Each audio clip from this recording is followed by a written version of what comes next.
Here we have a new 2024 Nissan Armada. This one comes in the SL trim level with two-wheel drive. This paint is Aspen White Tri-Coat. And then this one is a Midnight Edition, so we get that Midnight Edition black leather interior. For the powertrain, we get the standard 5.6 liter Endurance V8, made it to a 7-speed automatic transmission. And that gets us 400 horsepower, 413 pound-feet of torque. Now to the front end here, love the Midnight Edition, just having everything blacked out. Just all of the trim pieces, they look really good, especially with the Aspen White. It gives it kind of like a two-tone feel, and they really complement each other very well. Along with the LED headlamps, LED daytime running lights, and LED fog lights. And those daytime running lights don't flash, that's just how my camera's picking it up. Now down here, these are gonna be 20-inch alloy wheels. I like that design as well. Running boards are there. We have our passive keyless entry for the front. Memory seat, buttons are there. One-touch automatic up and down windows on all four doors, rear window lock, power door lock controls, power folding mirrors with blind spot monitors, and then we just have the power mirror controls. You can pick a side, offset, and use that dial there. Now over here, power lift gate, heated steering wheel, blind spot monitors, and then we have a foot pedal brake there, power tilt and telescoping steering wheel, release for the hood, and there's a power driver seat with two-way power lumbar support. We also have a nice illuminated kick plate there. So I have that seat up front adjusted for someone of my size, being 6'3" with longer legs. But a big shout out to John Roberts Nissan here in Manchester, Tennessee, for allowing me to review this Armada today. I'll leave a link below in the description if you're interested in their inventory. And if you're trying to find something closer to you, definitely make sure you check out the link below. The new car quotes, I can get you hooked up there and make sure you find the best price in your area. So seat back pockets are on both sides. Room is very good here. And I like how you can see the sunshade for the sunroof here, but as I come back here, the roof line kind of dips back up. So several inches of headroom, tons of leg room, and then I can still sit comfortably up there and drive. I mean, it's just tons of space in these, and that's why people still love them. So I have a little cubby here, auto climate controls down here, and then down way below there is a 3-prong household plug-in, and then a 12-volt socket plug there. This has the optional captain's chair, so bottle holders are in here. We have a pretty big storage compartment here, and then we also have a pretty big storage compartment in there. So tons of space. And there's, look at that third row. Pretty good space back there, I think. That's with the third row folded down, that's with it up. And then you do have the bottle holders on either side. Let's go ahead and make our way towards the back.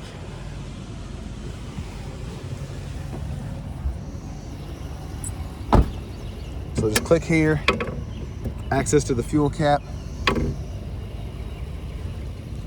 And still a very nice looking rear end here for the Armada. And I love with the Midnight Edition getting the blacked out badging. Rear parking sensors are integrated in that bumper. Tow hitch is behind that cover there.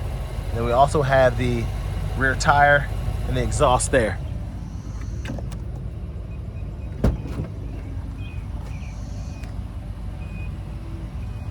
So a few add-ons here, the owner's manuals, Midnight Edition floor mats. And then I can lift this up. A little bit of storage space in there, and that other part comes up as well for a little bit more. And then we can just pull this up, fold it flat, and then we can just pull up on the seat to get it back where we want it to be. But I mean, decent space back there. Now the next thing we're gonna do is go ahead and show you how the second row seats work. And we do have the luggage rack there, or at least the sidebars there. If you want to add cross rails and put a luggage rack up there, you can. But you can pull up here, tumble that seat forward, and that's how you make it back here. Then you can kind of lift that up. And just to show you the space when I put the seat back, that's my legroom right there. So not the best space, but I can also recline this back. So I'll show you when I pull it all the way back, it kind of stretches the seat, and with it fully reclined, is actually not too bad for a third row. And again, it just makes it super easy to get out by allowing it to tumble that way.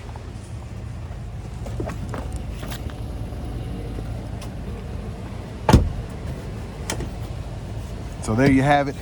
And then you saw the tethers. The anchors are hidden behind these little plastic pieces here when you need those, and they snap back into place pretty easily. Now, a quick look at the window sticker before we check out the front passenger seat. You all can pause anywhere you need to take a closer look. Now with the SL and up, you do get the 13 speaker Bose sound system standard, and you can see the Midnight Edition package. Not a bad price, $64,860. It is two-wheel drive though. But there's that front seat there. Power with power lumbar. And there's that kick plate illuminated again. And then a lockable glove compartment down here. It's pretty hot outside, so I have the AC up on full blast for now. But I'll turn it down once I get back in the vehicle. Actually, let's show you this. If you're interested, this is 90% Japanese. So fun fact there.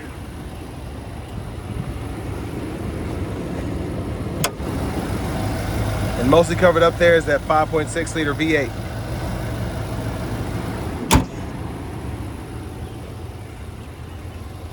Now let's go ahead and hop in the driver's seat.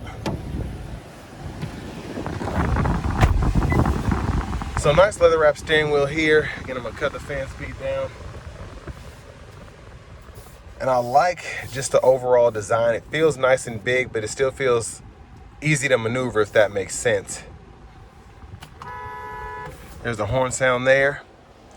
Now over here to this screen, pretty easy to navigate. We get AM, FM, XM, Bluetooth audio, and then we get wireless Apple CarPlay, standard Android Auto compatibility.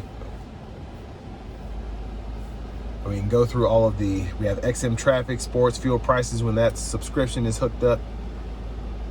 We even have Alexa here, which is nice. And then we can pull up our info as well. And if you want to pull up the navigation, hit this button here. It'll pull up the map, type in a destination, search, all of that.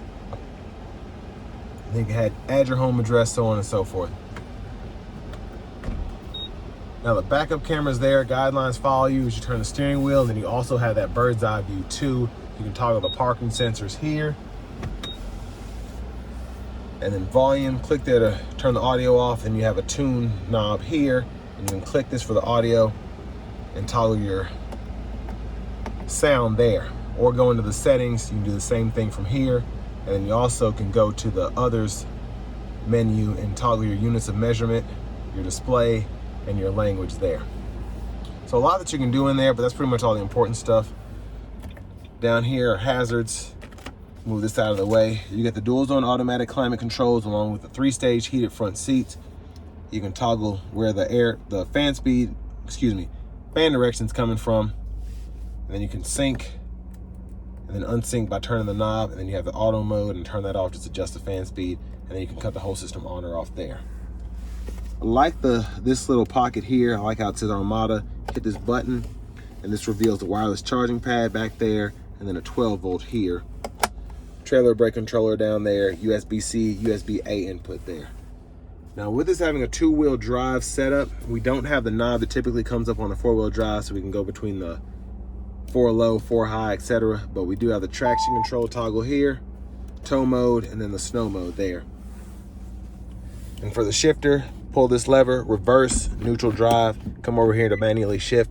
And again, you do get a traditional 7-speed automatic, so you can shift that with actual shifts instead of the simulated shifts for the CVTs. Hit that camera button. This pulls up the front camera. And then you have a few other shortcuts here as well. And you can also use this dial to kind of go through the screen if you want to. But I find the touchscreen to be a bit more intuitive. Universal garage door transmitters here. Sunglasses holders. And then your lights are here. You have SOS, and then you have the sunroof, so you can pull the sunshade back. Either push up to tilt or pull back to slide, and you can slide one touch. But while that's going back, there's a look at the back seat from up here. And there it is. You can one touch close it as well. Now bottle holders are here. You can get to the big part of the center console space there. You have a removable tray as well. And then to the vanity mirror, there's that. And back to the steering wheel. Blinkers are behind here. High beams, you can flash there. Fog lights, etc. And then you have intermittent wipers here. So one time off, and then you have intermittent low high. You can adjust that intermittent frequency there, and then your rear wipers here. Push back for the rear wiper fluid, pull up for the front wiper fluid. And then over here to the left side of the steering wheel, back button, this OK button, and then the menu button. You can go through all of that there when applicable for the gauge cluster there. So if you have a menu that you can scroll through, it'll allow you to do so.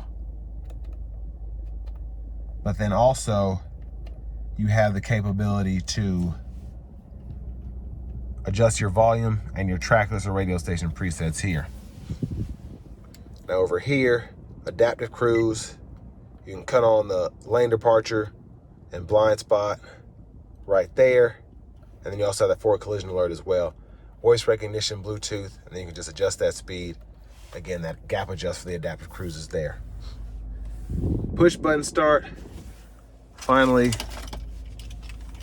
here's the key fob with remote start.